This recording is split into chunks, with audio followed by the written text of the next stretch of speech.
let's take a look at the topic, the sons of God. Now, the other video I was talking about the manifested sons. But let's just look at the word sons of God. See what the Bible has to say. Genesis 6:2. That the sons of God saw the daughters of men that they were fair, and they took them wives of all which they chose.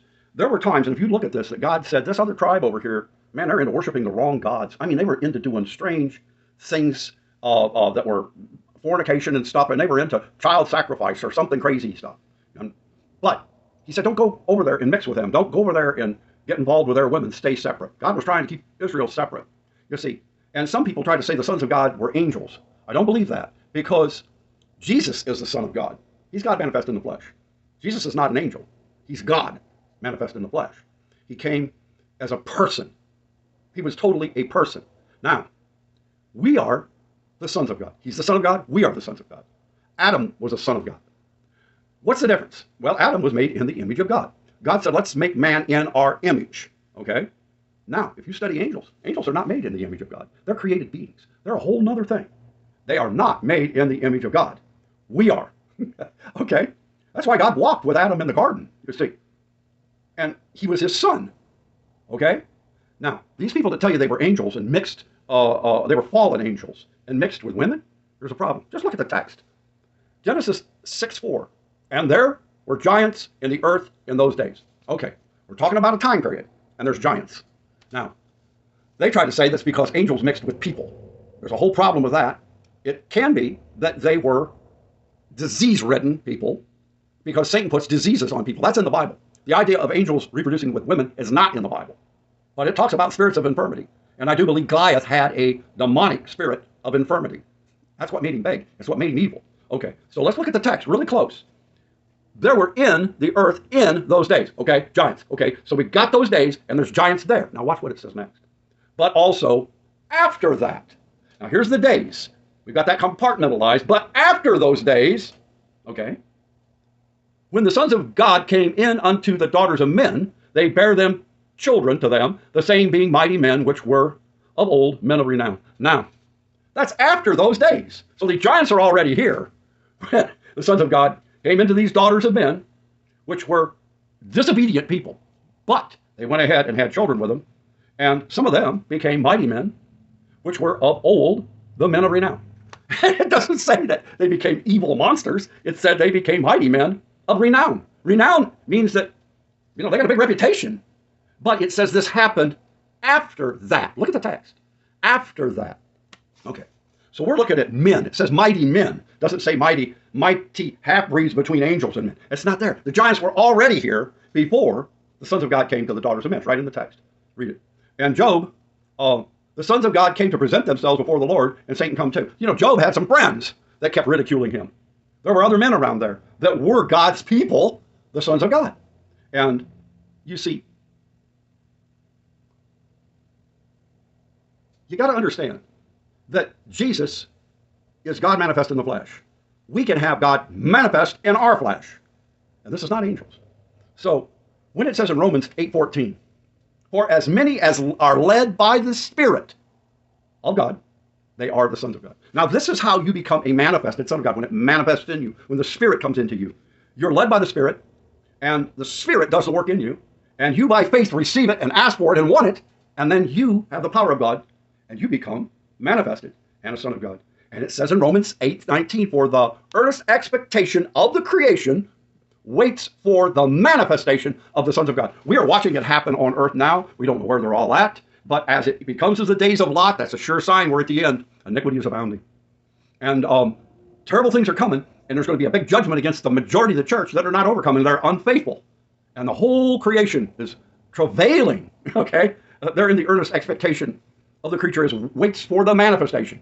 We're going to have it happen now. That's why we need together start preaching holiness, okay?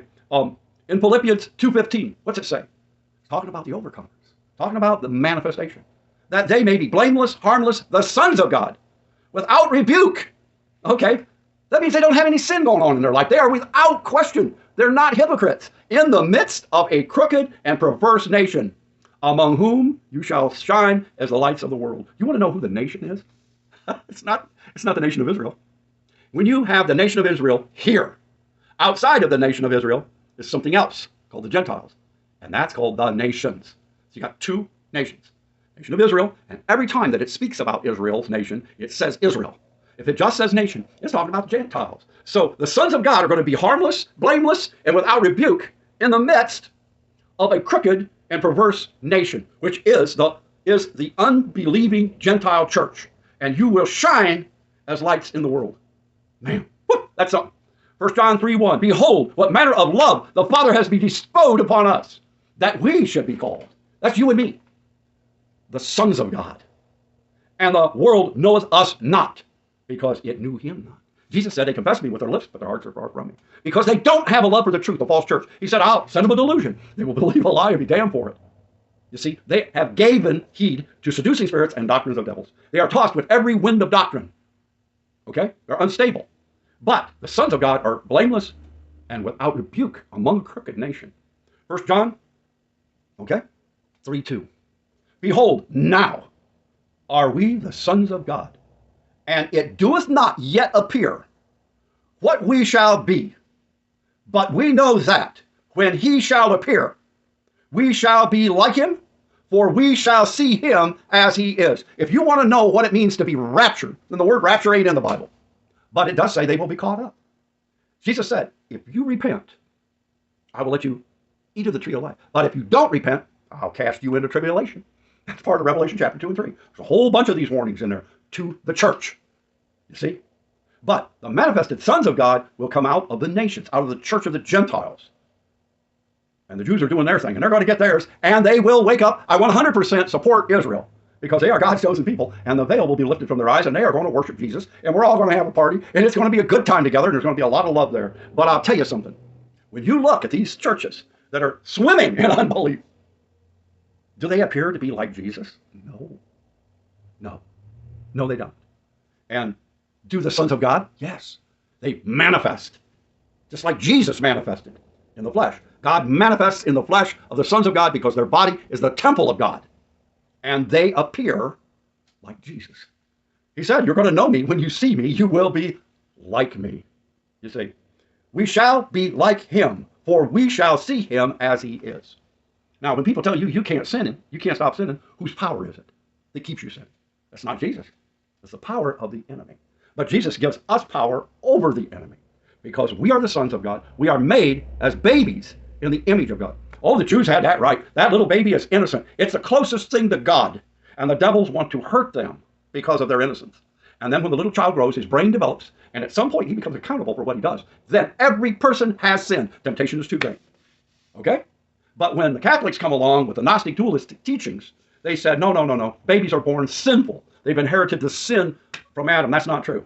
Because sin is an action that a person commits, and it's not thrown on somebody else. Death came because of sin. But death is the cause of the curse. God cursed the earth with death. Trees die. A tree does not sin. Get it? Sin is not passed on from Adam to trees. But God was angry at Adam and cursed the earth. And the curse is what caused this death. You know what it says? The prophecy was, cursed is he that is hung on a tree. Jesus died. He never sinned. If sin causes death, it would have been impossible for Jesus to die because he never sinned. And these heretics that say he did are liars from the pit of hell. And there's a bunch of them that teach that. But you have to know Jesus was always holy. It was his holy blood, being holy, that saves us. And it is the power of the blood given to us when we receive it by faith. Faith is everything. You walk faith, talk faith, you stand by faith. You are healed by faith. And that's how you become a manifested son of God. God bless you.